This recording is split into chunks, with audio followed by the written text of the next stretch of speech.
The countdown is 5, 4, 3, 2, 1. Never settle for less, never settle for best. Settle for best ever, then you beat your chest. Always get what you want, always. Hello and welcome to another edition of Inside the FDL. I'm your host, Terrence TF, and joining me on today's panel is Darren Dime Shavitz.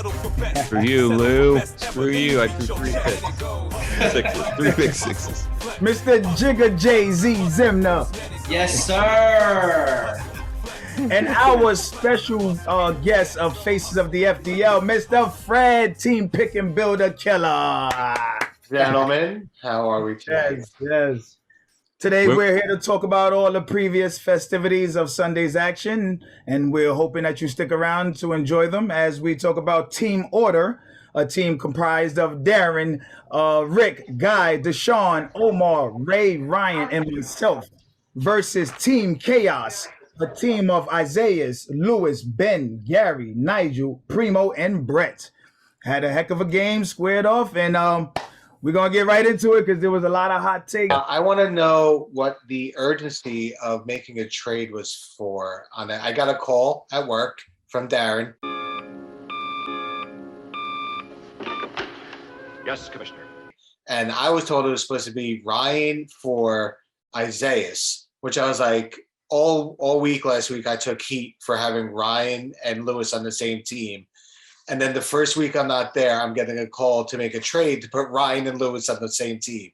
So I was a little confused. And then I found out that the trade was actually made, but it was Deshaun for Ben, Right. Which I'm wondering if that made a difference or if it really just turned out to be a nothing trade. Why are they tampering with our teams? There should be a rule against it. Because none of us were there to I say did no. say, like, I don't want to touch these teams, but of course they're saying I'm saying that because I like my team, which is not true. I mean, I was fine with it. Like I said, my request was Lou with Nigel, and I think you guys did a good job of balancing the teams out. You know, they had Isaias, right? There was a good amount of speed in that game. You never know what you're going to get when you get a new player back after a long absence like Deshaun was. I thought the Deshaun Ben was fine. You know, I love throwing to Ben. I think he's a great safety, but you know, Deshaun's a great player, and I didn't know what we were going to get from him. So to me, that was fine if they wanted to make that trade. I agree with you. When you guys aren't there, especially, you just go with it, man. You've done a good job. Just go with the teams and see what happens. What you get, Lou and Gary talking it out, and Nigel, and it's like it did make me curious because I was wondering if Lou was just upset because maybe he didn't know Deshaun, he didn't know his capabilities. It really wasn't. It was more. Because I heard Lou was the driving force behind it. That's what I was. So, who'd you hear? I think it said somebody said it on Waze. Gary. Yeah, I think Gary was one of the. Of course, Gary was one of the driving forces. When they mentioned Ryan for Isaias, I wouldn't fine with that. Except we would have had no line, right? They would have had every single lineman would have been on their team, and I thought that. I think Ray was on your side, right? Yeah, Ray was on our side, and Omar. But like, it would have been to me this no. size advantage would. When you look at line, the first two people you look at is Primo and Ryan, and then as soon as you get them on the same team, whoever the third lineman is you know, it doesn't really matter at that point. Like I said, I thought it was one of our best games of the year, and that's with me shitting the bed completely and basically costing our team a victory. So despite that, it was a lot of fun and entertaining with many interesting events happening all the way to the end of the game. The day was kind of a little bit of a blur for me, but I think we had the lead almost all the game. They scored one offensive touchdown in regulation, right? That was it. They had one touchdown to Lou. Everything else was me throwing interceptions to Isaias. Have you ever been picked on? I don't really remember the interceptions that well. I guess I've kind of blocked it out. Lots of people have. As much as possible. I know one of them, the first one I threw he was covering Deshaun, and Isaias made a great play. He literally, I had thrown to Deshaun a couple other times where he was ostensibly covered, but Deshaun does a good job of using his body and getting the ball despite having Isaias in the area. In this case, Isaias really kind of jumped in front of him, tipped up the ball, caught the ball, ran in for all of the pick sixes, by the way, were past midfield. I can't believe I guess I put some of the blame on me for not running after him more aggressively, but I'm just shocked that he had most pick sixes are usually like near the goal line and you throw a little out and it's an easy interception. All three of his pick sixes were more than half the field long.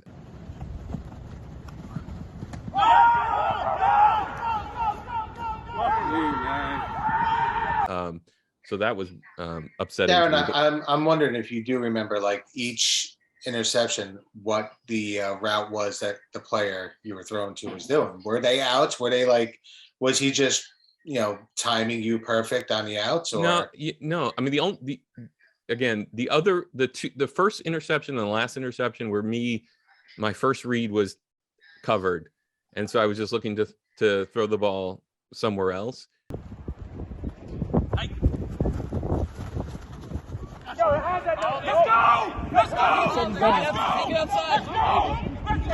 And I will say one thing. So earlier in the game, I intercepted Gary, and I got hyped up about it because Gary and Lewis and Nigel, little things they were doing all game to try and get under my skin. Well, don't put up with bullies. Do work as a group. Talk to the bully together. It's safer and it works. But talk. Don't get into a fight. You've made some great progress in learning to stop bullying. And you get the play call, all the things they go to try and get me. And so I intercepted the ball and I got hyped up. And after that time is when I started not feeling great. Like I had trouble catching my breath, and I knew I got too hyped, and so I tried to bring it down. But after that point, like, things are a little bit blurry for me in terms of what happened in the game. So what was the score of the game when you intercepted Gary's pass? How did that we were up by 2, I think. I mean, we had control of that game, even despite the pick sixes. I felt like we had control. I'm going to call a timeout for a second. Yeah. For all watching, when you are on the FDL field and you have a heart condition and you get so excited that you start forgetting where you are and maybe getting a little dizzy and stuff, the right thing to do is get off the fucking field. This is what's great about sports. This is what the greatest thing about sports is. You play to win the game. Hello? You play to win the game. You don't play to just play it. That's the great thing about sports. You play to win. And I don't care if you don't have any wins. You go play to win. When you start telling me it doesn't matter, then retire. Get out. Because it matters. I understand your dedication is great, but man, don't croak on the field. That's going to totally ruin the whole damn season. Ricky!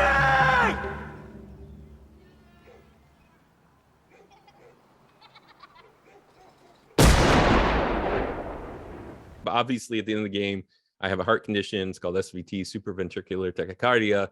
I've had it since I was 13. It has ebbed and waned over the years, gotten worse, gotten better. Around a decade ago, I started taking magnesium for it, which was recommended by a cardiologist, and it has it definitely lessened the episodes that I would get. Basically, my heart starts, there's an electrical misfiring, and my heart starts going exceedingly fast, and I have to get calm and get in a position where I can. Sometimes you have to bear down, like you're taking a dump, or there are techniques you can do to try and get your heart back in normal electrical rhythm. And I haven't had an episode of this for at least 2 years. I had thought maybe I had outgrown it. Some people do. Other people get surgery. It's called ablation to get it. So anyways, that wasn't what happened early on. I was just having a little trouble breathing, catching my breath, which was unusual for me. And it just got me a little bit out of sorts. And then the last play in overtime is when this heart thing happened. But I'm just going to say one thing quickly. I believe we should have finished that game. You play to win the game. With or without me on the field. You play to win the game. I kind of think It was my fault for calling for ambulance because You play to win the game. this was the first time in a couple of years where this has happened, and I got a little nervous. But You play to win the game. I would have liked to gotten my bearings, get the heart back in rhythm, and then make one last play. It was 4th and goal, pretty far down the field in overtime, and that we could have played one play. If we score, it's a tie. If not, they win. And even if without me, someone should have thrown. Well, T, wait, you could, wait, Okay, call me wait, crazy, but I'm going to say right now, if an This is ambulance why has to be Fred's called not during the invited game, back to the FDL ever again. You're not What? on the inside of the FDL. Shut up. County to 911, operator 59, what's your emergency? Yes, ma'am, shots fired in our neighborhood. My husband walked outside, I heard voices, and then I heard gunshots, probably 6 rounds. Are you telling me that they stopped the game and did not play that last play? That's right. So I walked. So I threw it past the guy. It was starting. They had. So this was. I mean, there's so much to talk about, and we haven't even gotten into it. But they saved their secret blitz for. Well, they didn't use it during the game, so they had it going in overtime. Now, a couple of weeks ago, a month ago, whenever, Nigel was on the other team, and we were able to. We went to overtime, and we were able to use our secret blitz during overtime. Nigel comes out at the beginning of overtime, basically saying, and by the way, where's the hawk?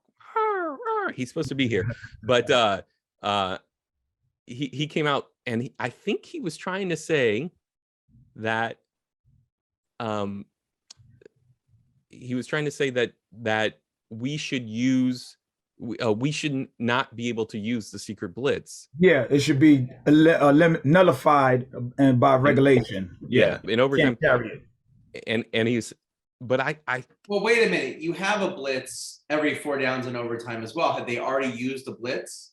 no, this was before overtime. Before we got in overtime, Yeah. Nigel came out and said, I know a few weeks ago you guys used an overtime blitz, but I don't think it's right. Regulation should nullify it. And his teammates, Gary, Lewis, were saying, it was you. And Nigel was very quick, by the way, to give up this argument. Like he immediately said, okay, yeah, we should get the extra blitz. So anyways, they scored very quickly on their drive. Lewis scored a touchdown.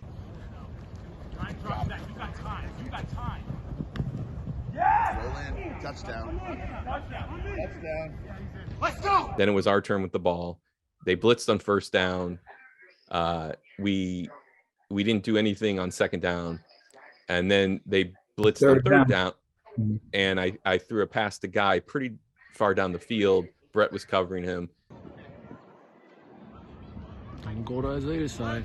He's waiting for it. And so it was going to be 4th and goal. They used their 2 blitzes, and it was 4th and goal from Guy came back and said it was like 4th and inches. Brett, of course, says he was at like the 20. But anyways, it was going to be a very doable play. And even if it wasn't me as quarterback, someone else. We didn't have another quarterback all game, and I know T complains about his shoulder, but this was going to be a short throw. You could have been QB one time. Hey, well, listen, to agree with Freddie here, just to sort of echo what he was saying. I mean, anytime we have a player on the field, especially someone as like yourself, Darren, when you have a condition like that, a heart condition, serious condition, first of all, you have to communicate that with your teammates. So we are all aware of what's going on, so we can be on our P's and Q's in case, things hit the fan. And 2, yes, take a little, breather to yourself, come back down, sort of reset. And we can't have those things. You got to remove yourself off the field, especially if it happened as early in the game as you said it has. It wasn't about that last play. Being that it happened earlier, we should have known right then and there. So yeah, but I didn't know what that was. I thought that was me just getting a little too hyped up. I didn't think it could have been an symptom of me getting hyped. You know what I mean? Like these things all kind of work together, the body, and so it could have been kind of related but not totally related. But the main point is, like, if there's one thing I've taught you, man, if I go on the field, like, I know it's sad, it's going to be tragic, but I've always said, in bed, sleeping or during sex, or on the football field, that's a good way to go. This is what's great about sports. This is what the greatest thing about sports is. You play to win the game. What else stood out to you in that game, Darren? I know we spoke about the pick sixes and Isaiah's performance, but who else stood out to you in your opinion, winning or losing team? Yeah, I mean Isaiah was obviously my nemesis and the big star. We had a very diverse lineup. I think we had a lot of talented receivers. I threw 4 touchdowns to 4 different receivers, and there was Rick had a good game. I think we did a good job at shutting down Lou for most of the game. Yes. We had a good strategy there. You and Guy or Deshaun and Guy, depending on who was safety. Deshaun had a good game. I mean, he's someone to talk about. He had 2 picks, and he made a couple big catches out there, and I thought he did well. And on their team, like I said, you can't, it wasn't their offense, right? I mean, it really wasn't. Honestly speaking, it really wasn't. Gary threw 4 interceptions. Nigel threw an interception, no touchdowns. We played suffocating defense. And how many games in a row, Darren, do you have multiple interceptions caught? Actually, so I made a mistake. So I only had 1 interception this game caught. Oh, so okay. Rick had the other interception. So that ended that streak, whatever it was. That ended that streak. So yeah, but it was a solid game. I would say I'm just trying to think of some of the things that happened else in that game besides what colors Mike's. There was a couple of they was getting hot actually. There was a point in the game where they was getting hot. They was feeding Nigel. That's when I was in coverage on Nigel. And he was getting open on a lot of little routes.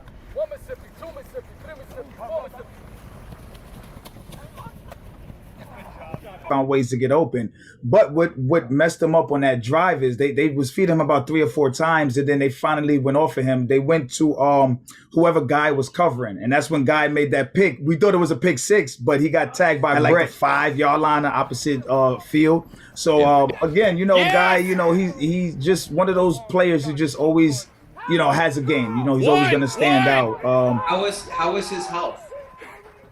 He was fine. Yeah. He definitely didn't show no ill effects of any lingering injuries or illnesses. How about Brett? Was he also healthy? Brett was hobbling on along, but Brett was contributing in his own unique way. I'll say this about Brett, because he is slowed down. I covered him a fair amount in the game, and I felt comfortable doing so in a way I didn't used to. I felt like he's not nearly 100% yet. Terrence, is Rick as good as he was in the way that I remember him? I like to say so. I like to believe so.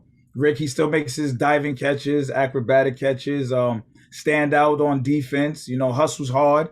Nothing much has changed about Rick. Who has Rick been covering? Have you decided to put him on the second receiver or part of a double team against Lou? I feel like, me personally, if I'm DC, I'll throw him on a second receiver. I think that he's still that good that he can affect the game, by taking away the second. And then Lou draws a double, with whoever else.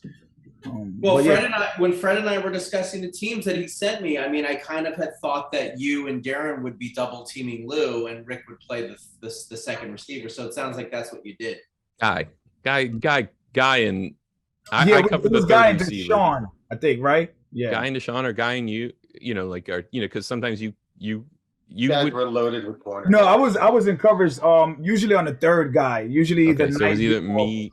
Yeah. I felt like I was on the third guy. We had the coverage.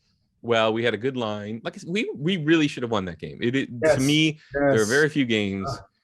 I was the weakness. I was the reason. All I have to do, and I do kind of blame T, because he was a bug in my ear multiple times saying, "Don't just take a sack. Don't throw an interception." And I'm like, that's what Gary does, and I can't stand it.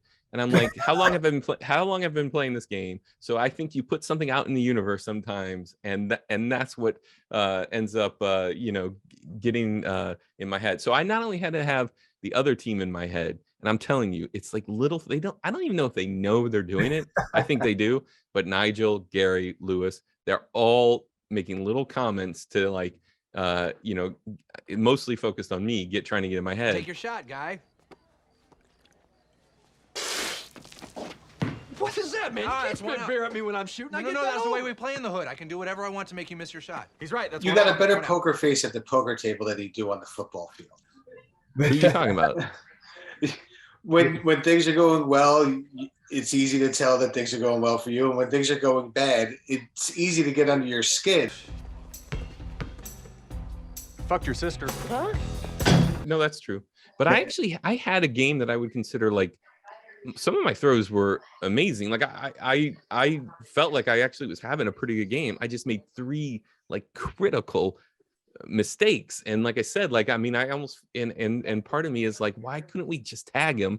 Our defense was playing so well. It sounds like if you had tagged him on any one of the 3, your team would have won, because it sounds like the other team couldn't score. Yes, and that is a 100% true statement, Jay. Like Darren said, I mean, we had a really good defensive strategy coming into the game. I think we pretty much had the double team scheme figured out.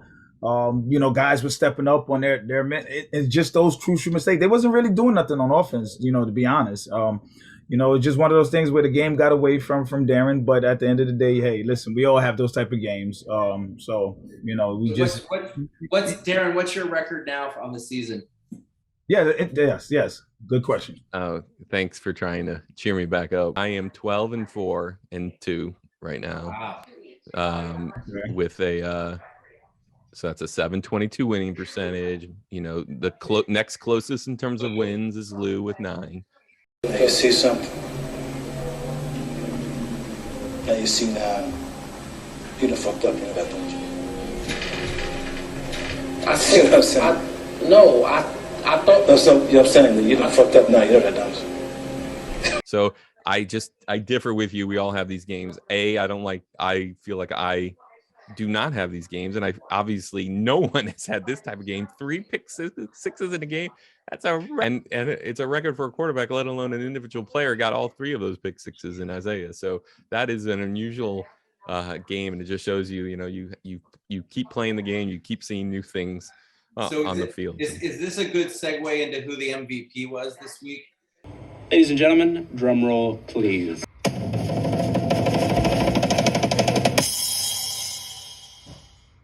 Yeah, no doubt. This is one of those no doubters. Okay. Yeah. So Isaiah's had himself a game, and you could give Lou and some other people a run for the MVP this year. I don't think he's played enough. And I think we have a bunch of good MVP candidates this year. At some point, maybe Guy is in the category. Well, we got Guy, we got Ryan, we got Lewis. I think to a certain extent, maybe me, just because of the record and interceptions. And yes, you're definitely in the conversation, Darren. You don't have to feel guilty about that. You're in the conversation. Right. Hey, do we have a list for next week? Do we have an end reserve? Yeah, is hopefully me. I assume I'll be fine. We got Freddie, we got Jay-Z. T, you're in, of course. We got Nigel, we got Gary, we got Ben, we got Lewis, we got Alexi, we got Brett, we got Ryan.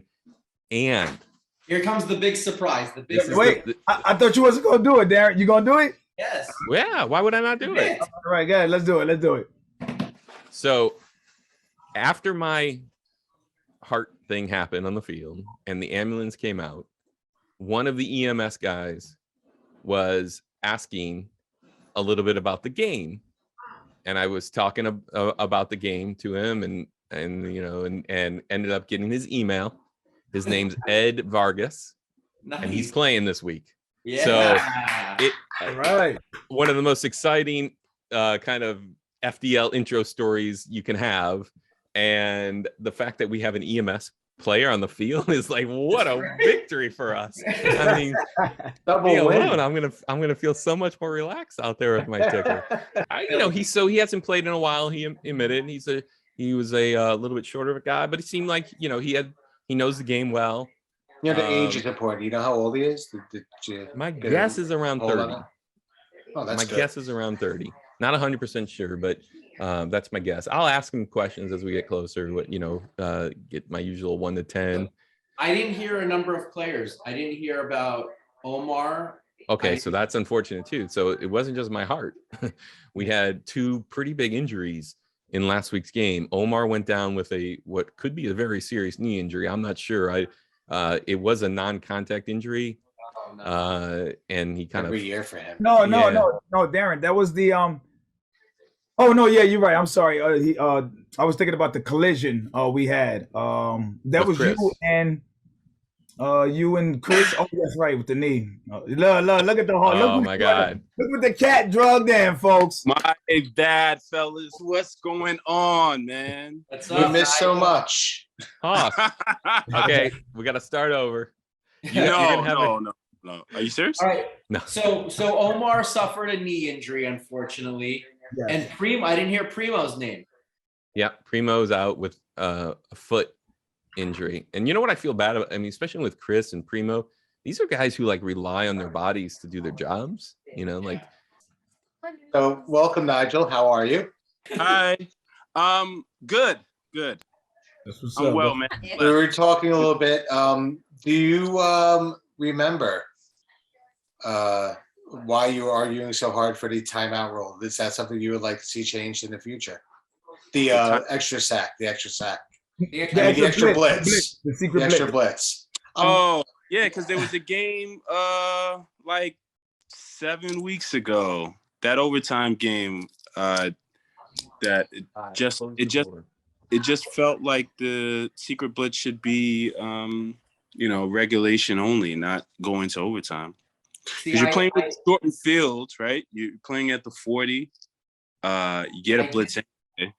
I disagree with Nigel only because. Wait, hold on. Let Nigel finish. What did Nigel say? He did. He finished. It was enough. County to 911, operator 59, what's your emergency? Yes, ma'am. Shots fired in our neighborhood. My husband walked outside. I heard voices, and then I heard gunshots. Probably 6 rounds. He's had enough. Jay's being very authoritative tonight. Ooh, golly. Trying to move this thing along. Nigel will edit it. Nigel will edit it. He asked me a question. I said 2 words, and Jay's like, enough already. Well, you're 45 minutes late. I want to explain why Nigel's wrong. And the reason he's wrong, although the NFL would disagree because the game starts over basically in the NFL, and I'm not sure how it works in college, but in our game, if you are depending or you're anticipating an overtime and you really want to risk not using your secret blitz, then you should be rewarded for stopping that team in regulation without using it and should get it in overtime. Yeah, but then there's an argument. Enough, Nigel. Enough, Nigel. You didn't use it enough. You didn't use it in the allocated time. So if you don't use it, you lose it. Okay. Like if you have a challenge, right? And you don't use it in regulation, your challenges don't go and get extended into overtime. You get 2 new ones. But here's the thing that I found fascinating. It's again, Nigel comes out. I'm not 100% convinced. His original argument wasn't like, this is going to help me somehow. And then as he starts talking, he realizes that this whole argument is going to hurt his team. And then he is so quick to give up his argument when Lou and Gary come out, guns blazing. He's like, oh yeah, forget it, man.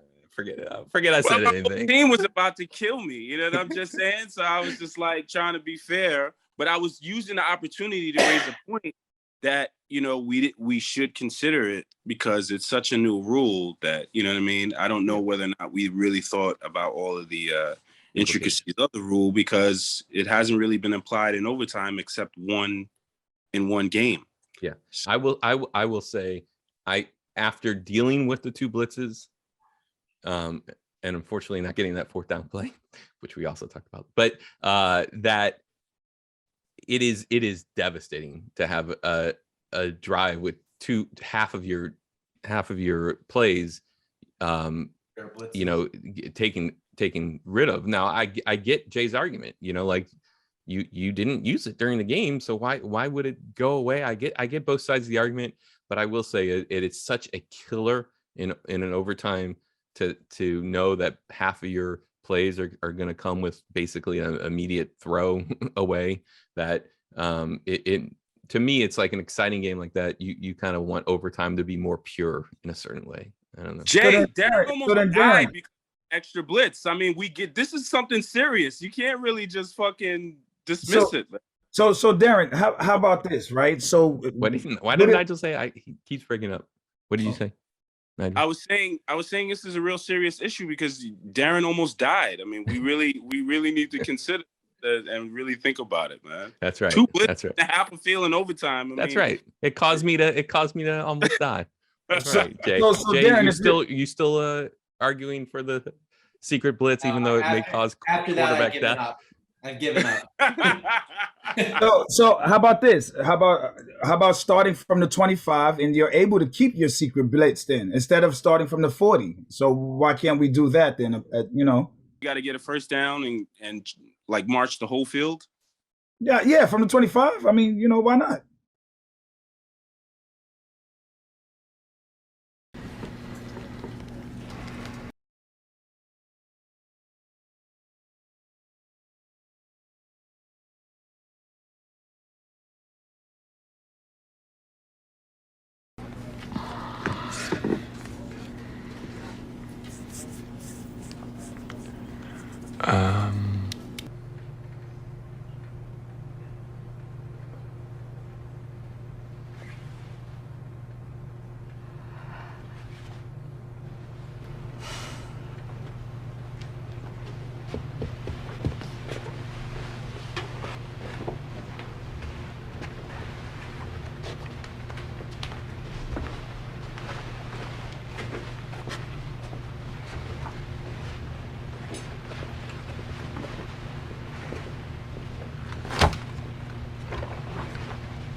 I'm not sure about that. I like the quicker overtimes. We're usually getting, you know, especially when football's still going on, no one wants to run into the 1 p.m. game. So like, you know, and sometimes we have to have 2 overtimes if we can fit it in. So I like starting from the 40, and okay. I don't know. I've yet to come to it. Not that it's my decision, although I am the decider. But no, I think it's something to talk about. This year for sure, if it happens again, you get to keep your secret blitz, keep it consistent. Next year we'll put it to a vote. Once in a while, I like to throw out pretend that we're a democracy. So it's my pleasure and honor to interview during this segment of Faces of Inside the FDL, a very dear close friend of mine, Freddie Pilla, who has taken the league by storm, not necessarily because of his play, but because of his team building. He has been excellent, and he deserves a lot of credit for trying to keep fair and balanced games on Sunday to keep it fun and interesting for all of us. But I'm not going to waste too much time on a long monologue. I want to introduce our interviewee, Fred Pilla. Fred, tell us a little bit about yourself and how you ended up in this league. Fred, as you all know, I ended up in a league. I was training for the 2015 marathon, and I was running, and I always used to pass by Booker I already T. don't believe this story. The story I always used to pass by Booker T, and my wife would be like, you should go see if they need more players. And I always look at it and be like, those are a bunch of guys, they're like all friends, they're playing football together. They don't want some random dude off the street coming and playing. Little did I know listen to your wife. Little did I know that's all they want is random guys coming to play with them. So one day I came in and I talked to Brett, I believe, and Brett sent me to Darren, gave him my email address, and and now I'm the sack leader, single season sack leader. Well, we're gonna get to that. Ryan. We're gonna get to that in just a second. So when you joined the league, you had played football in high school, if I'm not mistaken, right? Yes. And you were a long snapper. You were a specialist. I was a starting center I was an all-state center for my high school. I was also the backup long snapper, but I could do it. I was just senior year captain and starting center. And you've played at a variety of weights. What did you play at in high school? How big were you? In high school, I was pretty much closest to what I am now. It was like 5'9", 225 pounds. Just much more stronger and active and physical. But when at my heaviest at FDL, I was probably like just about 300. Wow. Like right after the marathon, I shot back up to like 270, 280. And I know that you had a successful surgery that allowed you to lose a lot of weight. And you told me, you confided in me, you were super excited about the weight loss for a variety of reasons, obviously your health being the number one, but you're like, Jay, I'm going to play receiver next year in the FDL. And I was excited about that. I was very excited about that. It's been bittersweet. It's been good and it's been bad. Like there's been weeks where I've had 2 touchdowns. I've had more interceptions this year than I had in all the other years combined. But I find there's a lot more games that go by that I have 0 stats. I have 0 effect on the game. I come out and I'm being covered by Rick or I'm being covered by Guy and some really good cover guys. And I'm still not at that point where my moves are shifty enough to get away. So I do look forward to the days where I get covered by, Darren. County to 911, operator 59, what's your emergency? Yes, ma'am, shots fired in our neighborhood. My husband walked outside, I heard voices, and then I heard gunshots, probably 6 rounds. One of your proudest historical statistics is your sack total for a year, your season leading sack total. It's still a record to this day. How many were there? How many games did you play? And go ahead. I believe there's 32 or 33. I'm sure Darren's looking it up right now. I am. And I probably played just about every single freaking game that year. Like if you look at the sacks per game, I think Primo's was like 3.2 and Omar's was like 2.8 and mine was like 1.6, but I played 40 games. 30 sacks for the year. You played 21 games. Well, it sounds like a sack and a half. Yeah. 1.4 sacks per game. The next closest was Chris.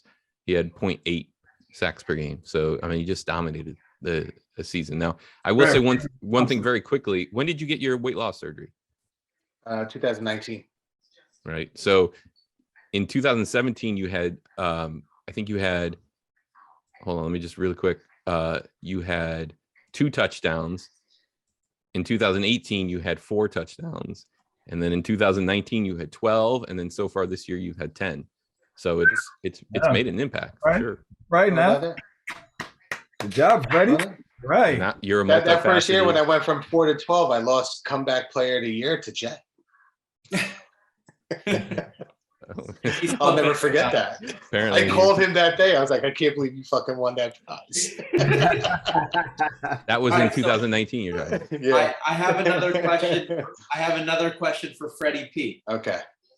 So if you could trade back your weight loss to have another 30 sack season, would you do it? No. And there's a good reason why. 30 sacks will no longer be that benchmark, even if I got to 30 again. Because Ryan, as soon as there's like a full season where there's no COVID shit and people are showing up again, that dude's going to have like 55 sacks because we keep getting older and he's not slowing down. And Gary's going to be 61 next year.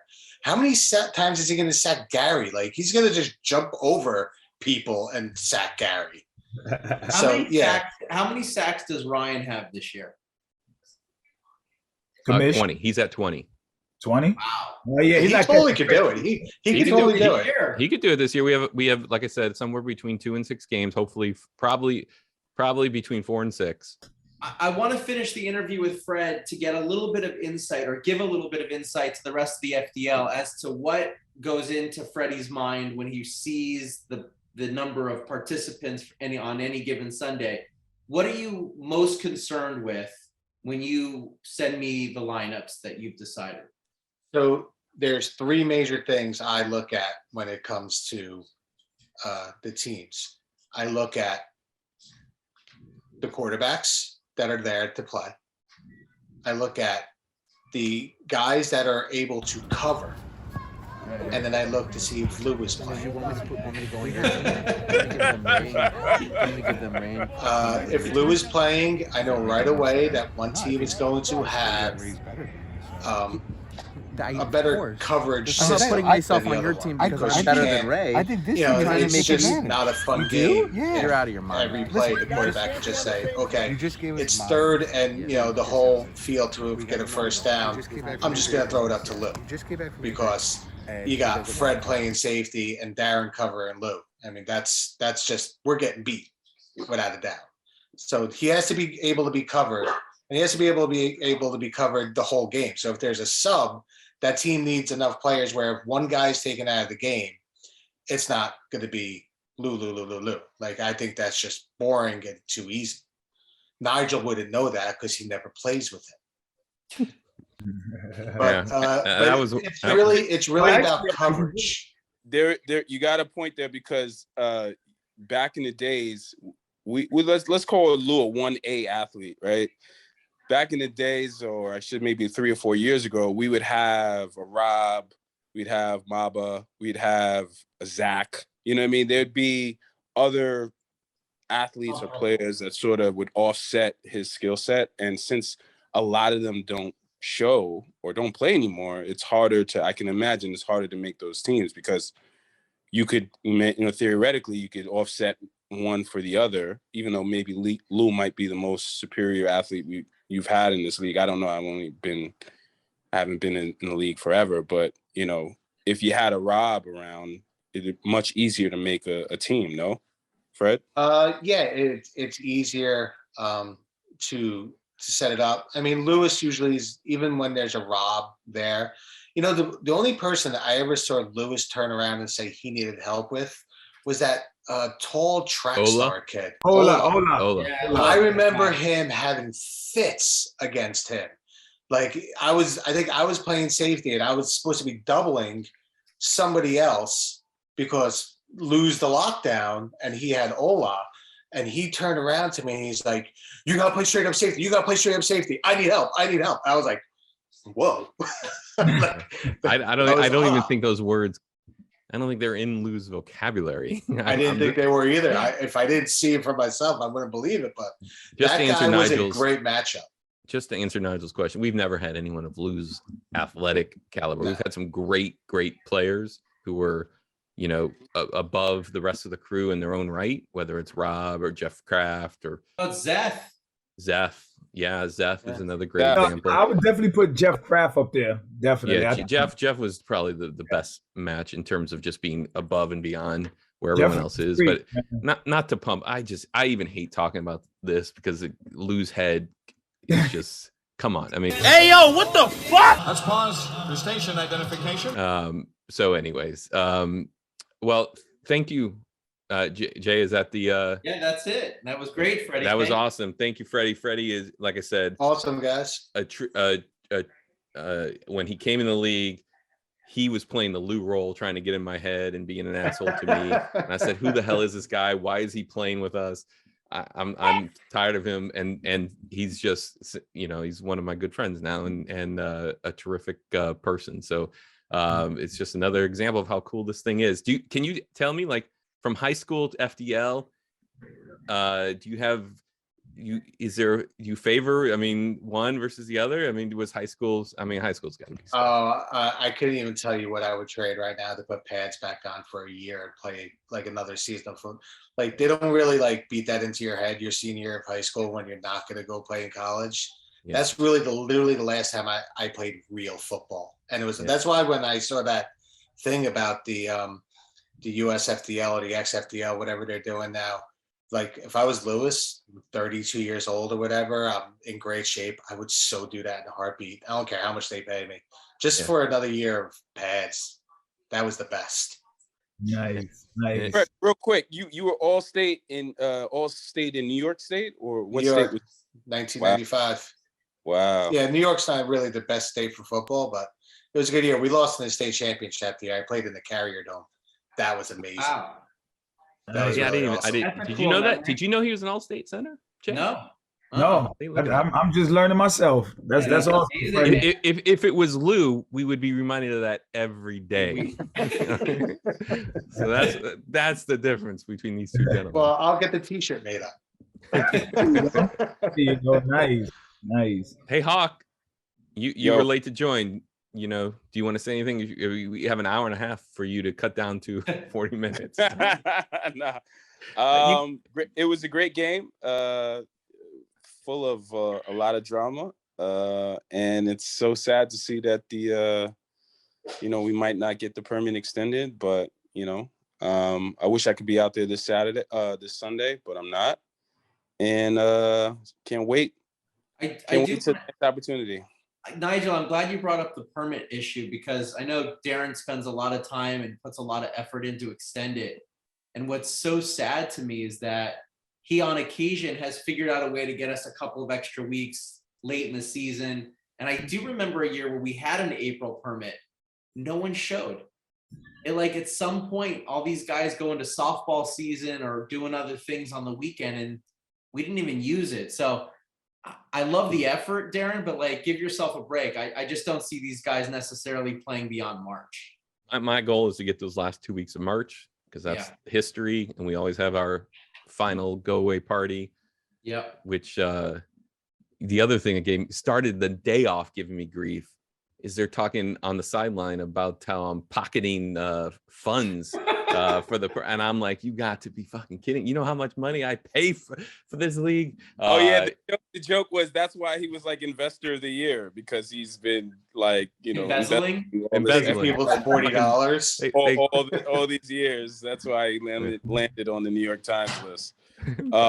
But here's a good thing. Speaking of which, I don't know where Primo's thing is, but could we ever do the end of year thing at Primo's restaurant? Yeah, I think it's just not as convenient a location to get to after a game. We'd all have to go down to 36 in a second. I always thought it'd be a cool way to keep the appreciation for Primo, and pay it forward, keep the money in house, so to speak.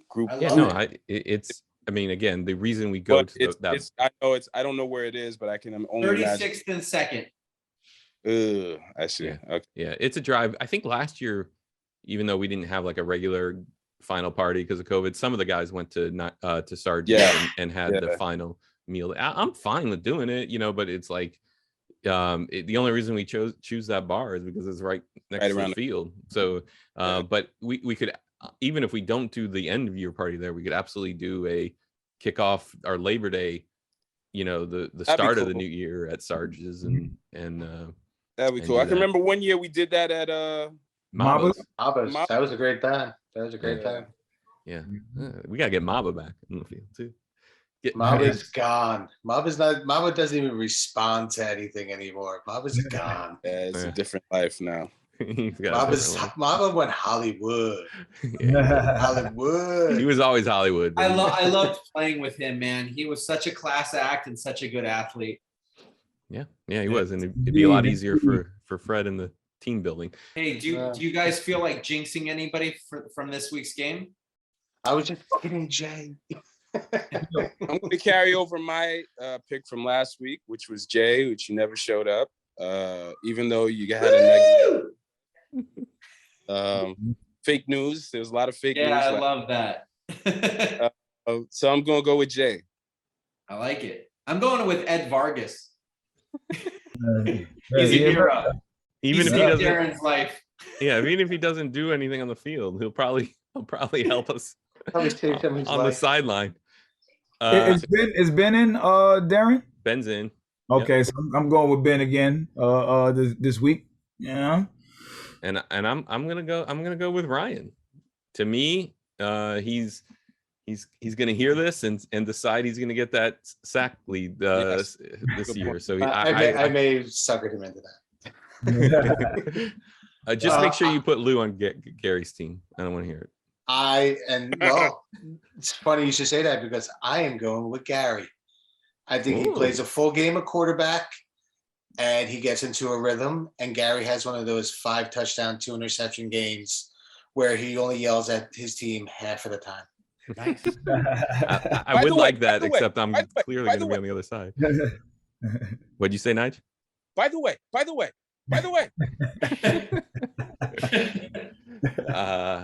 Yeah.